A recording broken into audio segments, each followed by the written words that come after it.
Welcome to ఆర్5 TV news. మంగళవారం రాత్రి 10 గంటలకు ఇద్దరు సహాయకులను వెంట పెట్టుకుని ఓ వృద్ధుడు గుంటూరు ప్రభుత్వ వైద్యశాలలో తనకు వైద్యం చేయమంటూ అక్కడి వైద్యుల సిబ్బందిని అభ్యర్థించారు. చింపిన జుట్టు, చేతిలో కర్ర, పాత చొక్కా, మాసిన కండువాతో ముఖానికి మాస్క్ తో ఉన్న అతడిని చూసి వైద్యులు కొన్ని వైద్య పరీక్షలకు రిఫర్ చేశారు. అనంతరం ఆ వృద్ధుడు ఆసుపత్రిలోని పలు విభాగాల వద్దకు వెళ్లారు.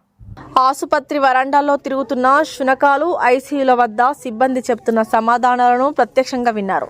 ఔషధశాల వద్ద పరిస్థితిని గమనించారు. సుమారు గంటకు పైగా ఆసుపత్రి మొత్తం తిరుగుతూ ఆకస్మిక తనిఖీలు చేశారు. ఇంతకీ ఆ వృద్ధుడెవరో కాదు, GGH superintendent doctor SSV Ramana.